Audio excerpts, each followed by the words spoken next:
The drums of war are pounding louder. Russia surges deeper into eastern Ukraine, and with every mile gained, the promise of peace slips further into the shadows.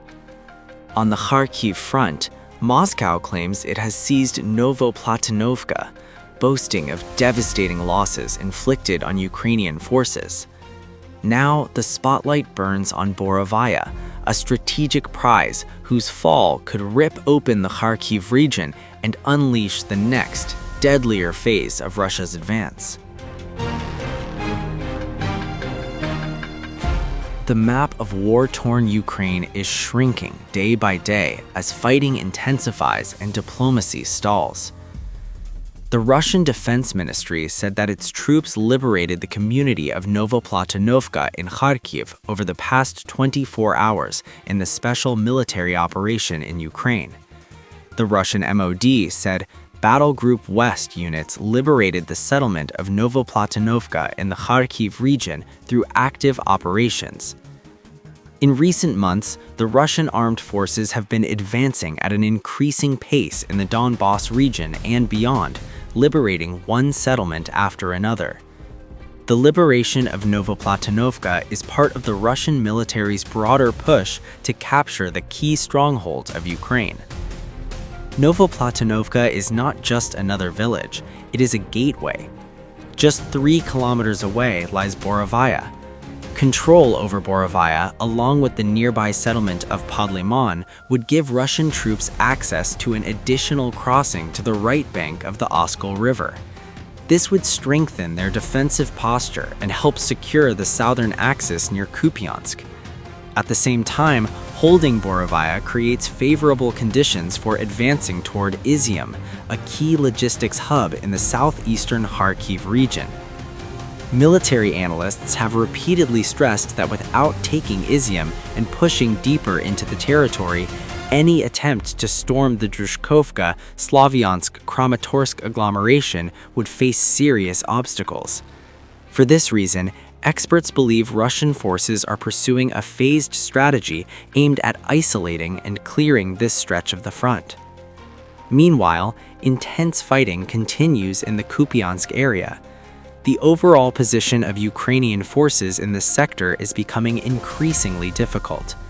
At the same time, Russian forces are expanding their offensive in the northern Kharkiv region. Strikes in the directions of Stary Saltov, Pechenigovo, and Chugiev are intensifying, adding pressure across a widening front.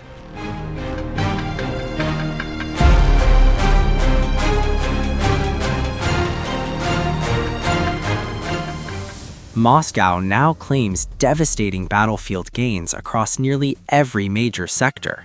According to Russia's defense ministry, more than 1,520 Ukrainian soldiers were killed over the past 24 hours, with heavy fighting reported across 6 battle groups. In the north, Russia's Battle Group North claims to have killed over 250 Ukrainian troops, destroying a Grad multiple rocket launcher, artillery systems, radar equipment, and electronic warfare stations. Moscow says fighting raged near the Sumy and Kharkiv regions as Russian units struck mechanized, territorial defense, and National Guard brigades. On the western axis, Russia's Battle Group West reports more than 220 Ukrainian casualties, along with the destruction of 4 armored combat vehicles and multiple artillery guns. Further south, Russian forces say they tightened their grip near Slavyansk, Kramatorsk, and Konstantinovka, claiming 200 Ukrainian troops killed and multiple armored vehicles destroyed. In Donetsk, Moscow claims its battle group's center cleared 120 buildings in the city of Dimitrov, pushing Ukrainian units out of residential areas and repelling counterattacks. Russia says this sector alone saw more than 505 Ukrainian casualties, including the destruction of US-made armored vehicles, rocket launchers, and Western artillery systems. On the Eastern Front, Russia's Battle Group East claims to have killed more than 295 Ukrainian troops, destroying 2 tanks, armored vehicles, and field artillery as they advanced deeper into Ukrainian defenses. Along the Dnieper axis, Moscow reports 50 more Ukrainian troops killed, with 6 artillery guns and electronic warfare stations taken out. Russia also claims a surge in aerial warfare.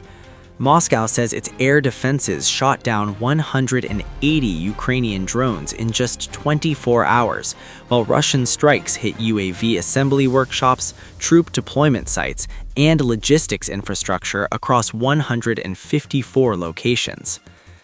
These claims come amid no visible breakthrough in peace talks and as President Zelensky shows no sign of conceding territory. Ukraine has not independently confirmed the Russian figures. But if accurate, the scale of losses underscores the brutal intensity of a war now grinding deeper into its 3rd year with no clear end in sight.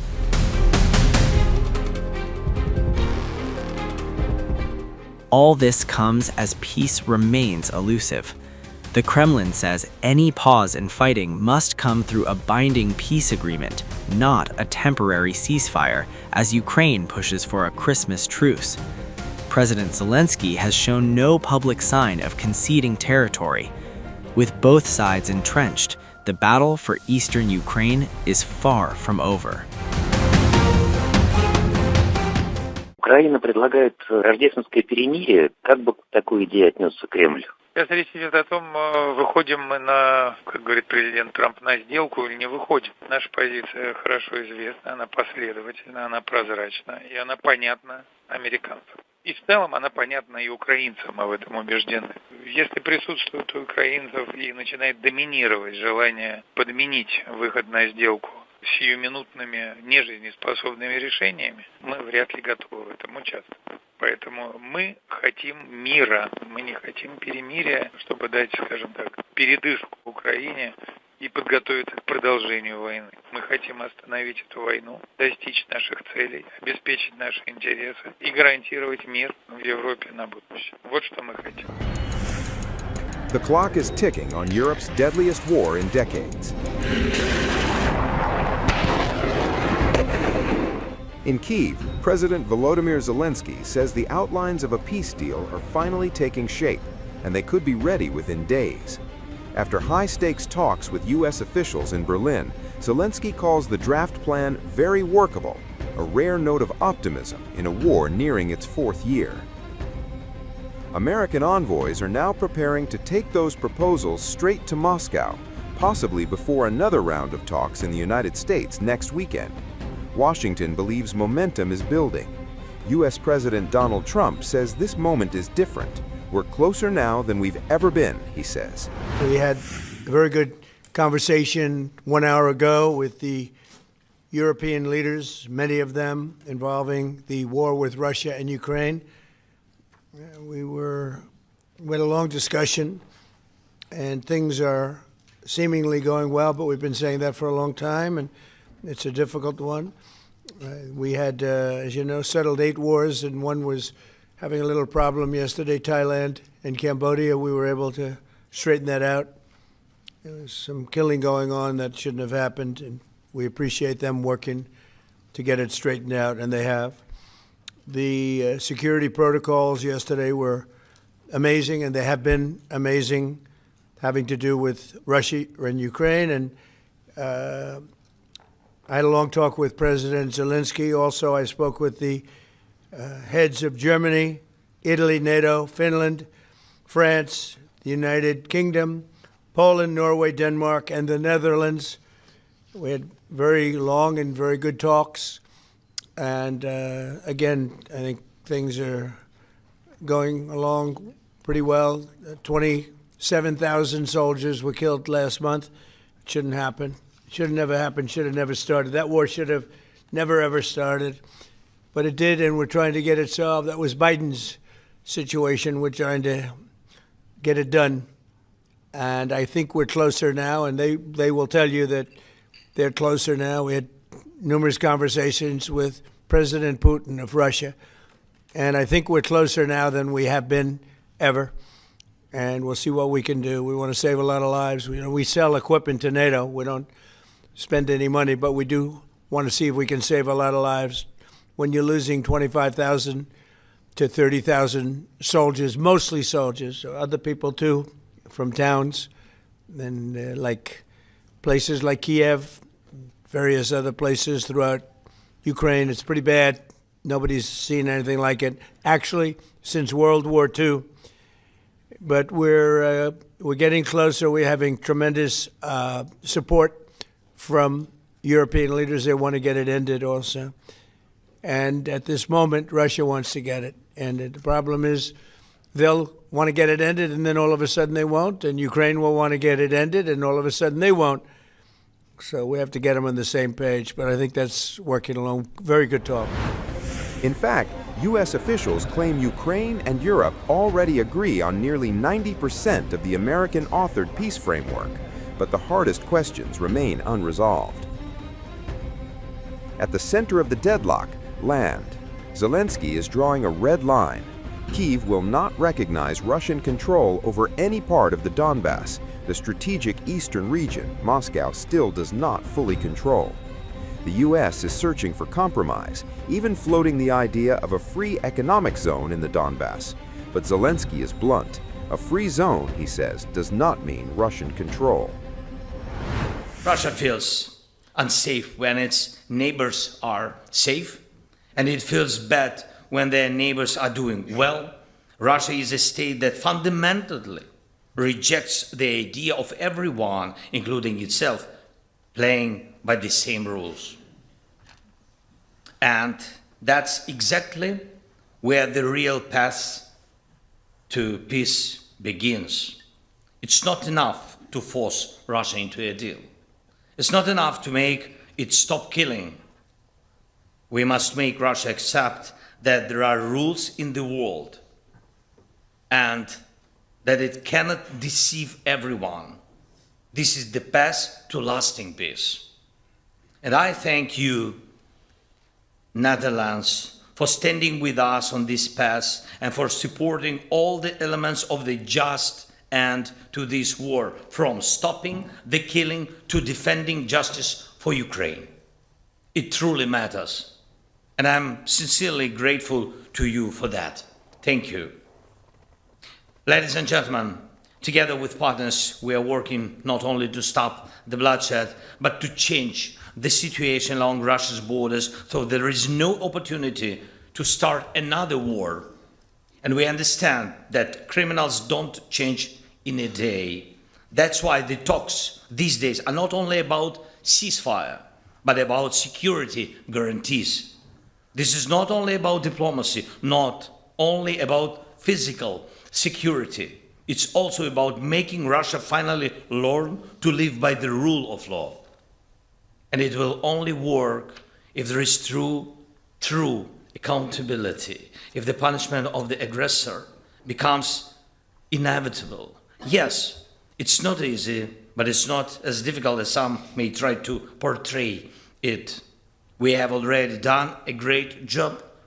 Now we simply need to press forward and bring the criminal to justice. For the Kremlin, the demands are far more sweeping. President Vladimir Putin wants recognition of Russian control over seized territory in 4 regions, plus Crimea, annexed illegally back in 2014.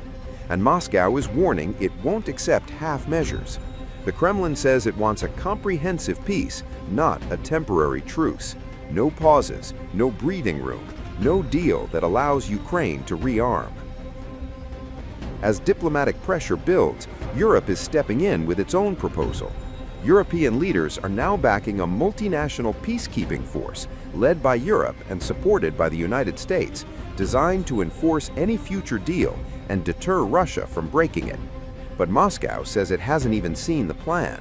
The Kremlin refuses to comment, and its position remains unchanged. No foreign troops, no NATO presence, no peacekeepers on Ukrainian soil. Russia's deputy foreign minister makes it explicit. Any NATO force in Ukraine is a non-starter. Yesterday, journalists asked President Trump if he had spoken directly with President Putin recently, and he replied, yes. So when exactly was the last time these two presidents actually spoke on the phone? Well, that particular event took place relatively recently. It was when, in fact, you could check the date of our very last message concerning the details of our phone conversation. Overall, yes, it was indeed quite recent. Ukraine is putting forward a Christmas truce proposal. What would the Kremlin's attitude be towards such an idea? The central question now is whether we are going to, as President Trump often says, reach a deal or not.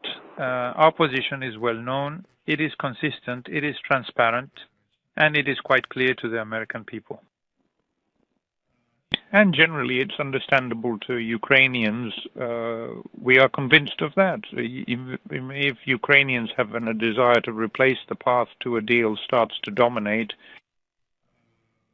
with short-lived, unsustainable solutions, well, we are hardly prepared to participate in that. That's why we want peace. We don't want a truce. To give, let's say, a breather, to give Ukraine a respite and prepare for the continuation of the war. We want to stop this war, achieve our goals, secure our interests, and guarantee peace in Europe for the future. That's what we want.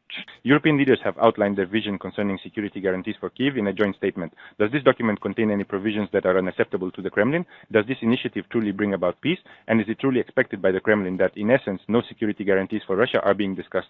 Well, look, we've only seen newspaper publications so far. We are not going to react to newspaper publications. We haven't seen any actual text yet. When we do see them, then we'll start our analysis. Zelensky, meanwhile, issues a warning of his own. If diplomacy fails, Ukraine will seek tougher sanctions on Russia and more weapons from the West, more air defenses, long-range strikes, and sustained military support. Behind closed doors, up to 5 separate documents are being prepared, focused on security guarantees and the future of Ukraine's defense. Zelensky insists the talks show something crucial: unity. Unity between the United States, unity with Europe, unity with Ukraine. But the path to peace still runs through Moscow, and whether this fragile momentum leads to an agreement or another escalation may be decided in the days ahead.